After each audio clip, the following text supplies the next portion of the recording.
շաբաթվա իրադարձությունները, որոնք գործնականում հոտս ցնդեցրեցին նրանց բոլոր առաջ քաշած թեզերը։ Նախ, չնայած այն հանգամանքին, որ իրենց քաղաքական հայրերը անգամ տերունական աղոթքը չգիտեն եւ ժամանակին հրաժարվել են համբուրել կտրիճի մեկնած խաչը, այսօր դարձել են նրա ամենամոլի պաշտպանները։ Նրանց հիմնական թեզն այն էր, թե իբր մենք պայքարում ենք եկեղեցու դեմ։ Սակայն մեր իրական նպատակը եղել ու մնում է կտրիճի եւ նրա խմբի կողմից եկեղեցու եւ հոգեվորականների նկատմամբ իրականացվող ապօրինություններն ու ազատագրել եկեղեցին նրանցից։ Մեր այս պնդումները հաստատեցին ինչպես մի շարք հոգեվորականների հրապարակային հայտարարություններ, այնպես էլ մամուլում հրապարակված ձայնագրությունները, որոնցից պարզ դարձավ, որ մեր ասածը լիովին արդարացված էր։ Եկեղեցու ներսում տիրող անառողջ մթնոլորտի, քահանաների կամքի ու խոսքի ազատության սահմանափակմանը եւ ընդհանրապես այնտեղ արմատացած այլանդակությունների գլխավոր պատասխանատուն հենց Կտրիչ Ներսիսյանն է։ Պարզապես եթե նախկինում նա թաքնվում էր որոշ ճակերտավոր սրբազանների ետևում ու այսպես ժողովրդական լեզվով ասած նրանց փորներ տալիս, ապա այժմ այլ երկ չունի, քան իր դեմքով հանդես գալը։ Եվ հենց այստեղ է, որ փուչիկի նման պայթում է ընդդիմության կեղծ պնդումը, թե մենք պայքարում ենք եկեղեցու դեմ։ Ավելին, Տեր Արամին կարգալույց հռչակելը ոչ թե եկեղեցու պաշտպանություն է, այլ հակաեկեղեցական եւ եկեղեցու դեմ ուղղված ակնհայտ քայլ։ Երկրորդ կեղծ թեզը փլուզվեց ինքնահռչակ Քաջ Արամի, այս դեպքում Վարդանիկի կաշառք վերցնելուց բռնվելու փաստով։ Հիմա նոր պրակտիկա է դարձել յուրաքանչյուր գող ու ավազակ, որ լավ գիտի, որ մի օր գալու են իր հետևից, իր գլխից մեծ բողկեր ուտելու համար, նախապես նավսյակի սլուչի հայտարարում է, թե բա իմ ընտանիքին եթե ինձ մի բան պատահի, ապա իմացեք, որ քաղաքական հաշվեհարդար է։ Իսկ երբ իրավապահները գալիս են արդեն իրենց կերած բողկերի հետքերով, նույն պահին ինքնահռչակվում են քաղաքական հալածյալ եւ քաղբարտարկյալ։ Նույն վիճակում է նաեւ Վարդանիկի դեպքում։ Մարդը բռնվել է կաշառք պահանջելիս, գոյություն ունի ձայնագրություն, որը առնվազն իրենց կողմից չի հերքվել, բայց այնուամենայնիվ հայտարարում են, թե սա քաղաքական հաշվեհարդար է։ Իհարկե, Վարդանիկին հերոսացրած եւ Գյումրին նորից Վարդանիկի ճանկերը նետած ընդդիմությունը երևի չէր էլ պատկերացնում, որ այսքան արագ Վարդանիկը կանցնի իր նախկին փեշակին ու կբռնվի։ Սակայն ինչպես արդեն նշել եմ, կաշառքի մեջ բռնվել է ոչ միայն նա, այլև նրանք, ովքեր նրան դարձրեցին քաղաքապետ, նաև նշում էին, որ որպես մոդել պայքարելու են հետագայում համապետական ընտրությունների համար։ Կյանքը ապացուցեց, որ ձեր բոլոր մոդելները մի բանի մասիր էին՝ կաշառք, կոռուպցիա, պետության թալան։ Երրորդ ցայնոտը սկսվեց այն պահին, երբ պարզ դարձավ, որ Ադրբեջանը տրամադրում է իր տարածքը Հայաստան եկող բեռների համար, եւ առաջին բեռը լինելու է Հայաստանի համար նախատեսված ղասախական ցորենը։ Այստեղ ջղաձգվելու երկու պատճառ կար։ Առաջինը այն փաստը, որ Հայաստանն աստիճանաբար ապաշրջափակվում է։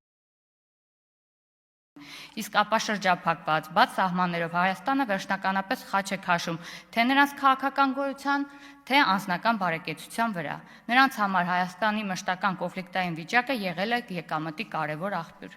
Հաջորդը այս շրջանակների հերթական անգամ դարձել են իրենց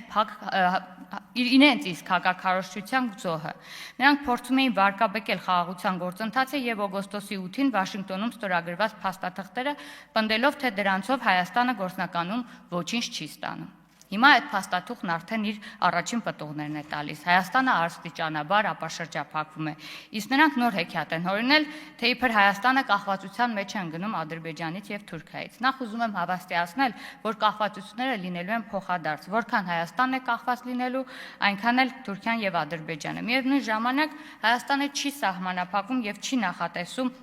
իր ամբողջ բեռնափոխադրումը իրականացնել բացառապես այդ տարածքով։ Մենք ունենք երկու հարևան պետություններ եւս։ Ու մեծ հաշվով, եթե դուք իսկապես մտահոգված եք Հայաստանի հնարավոր կախվածություններով, ապա ինչու ձախողեցիք Հյուսիս-Հարավ ծրագիրը, ինչու լափեցիք այդ գումարները եւ ինչու 10 տարվա ինքնության մասն է եւ բացառիկ առաքելություն է ունեցել մեր ազգային ինքնության պահպանման մեջ։ Ես իմ նախորդ ելույթներից մեկում խոսել եմ այն մասին, որ Օսմանյան կայսրությունում արդարացված էր հայ առաքելական եկեղեցու այդ ժամանակվա կաթողիկոսի իսկ բնորոշմամբ գազանազուսպ եւ լարախաղաց լինելը,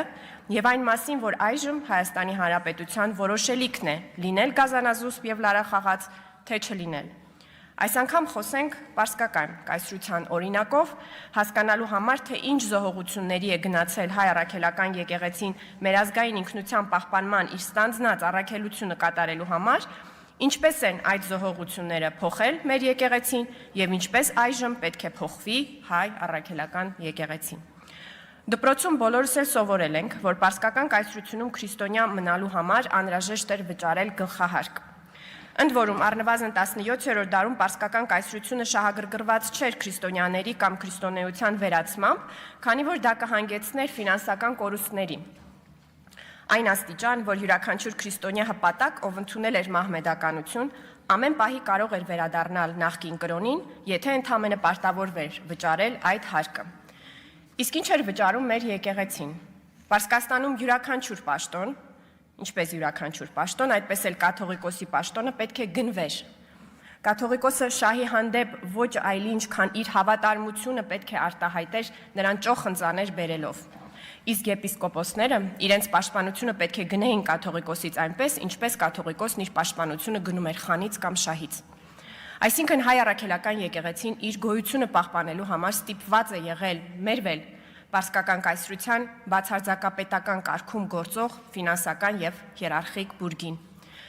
Այս մասին մենք կարդում ենք պատմաբան Աշոտ Հովհաննիսյանի հայ ազատագրական գաղափարին նվիրված նախորդ դարասկզբի գրված գրքում, որտեղ նա ասում է, որ հայ ազգի ազատագրության մասին մտածող հայ մելիքները իրենց ծանր կացության մեջ այլևս չէին կարող համերաշխ լինել կղերի հետ, քանի որ մեջբերում եմ պարսկական պետական իմաստության վարքականոններն ավելի ու ավելի յուրացրած եւ գոյություն ունեցող համակարգի հետ համերաշխ ապրող կղերին այլևս հնարավոր չէր ներգրավել ազատագրական ծրագրի մեջ։ Գիտեք, մեր պատմությունը կրկնվելու հատկություն ունի, քանի դեռ մենք գիտակցաբար այն ինքներս կերտելու պատասխանատվություն չստանձնենք։ Ինչպես այն ժամանակ հայ առաքելական եկեղեցին ազատագրական պայքարի գաղափարի կրողը չէր, հաշտ էր կայսրության հետ, այդպես էլ այժմ հայ առաքելական եկեղեցին մեր պետության գաղափարի կրողը չէ, բայց մենք դա կփոխենք, որովհետև առնվազն մեր ժողովուրդը անտեղի չէ եկեղեցուն ի պահ տվել իր վանքերը։ Սիրելի քաղաքացիներ, քանի դեռ մեր եկեղեցին չի ընդունել մեր պետության գերակայությունը որպես մեր ժողովրդի կամքի արտահայտություն, այն շարունակելու է լինել կայսրությունների մեջ դարեր շարունակ գոյատևելու համար ձեռք բերած հատկությունների կրող։ Ես առիթ ունեցել եմ նկարագրելու, թե ինչպես է մեր եկեղեցին կամա թե ակամա բաղձում մեզ վերադարձնել այն վիճակին, երբ ինքն էր մեր ճակատագրի տերը։ Այս անգամ ցանկանում եմ հանրության ուշադրությունը հրավիրել շուրջ 1 ամիս առաջ տեղի ունեցած մի իրադարձության վրա, որը կրկին շատ վառ ի ցույց է դնում, որ մեր եկեղեցին հոգևոր հարցերով զբաղվելու փոխարեն իրեն քաղաքական դերակատար է զգում։ Այս տարվա ապրիլի 27-ին Բալթյան երկրների հայոց թեմի առաջնորդ գերաշնորհ Տեր Վազգեն arczepiskopos Միրզախանյանը Հայաստանի Հանրապետության վարչապետ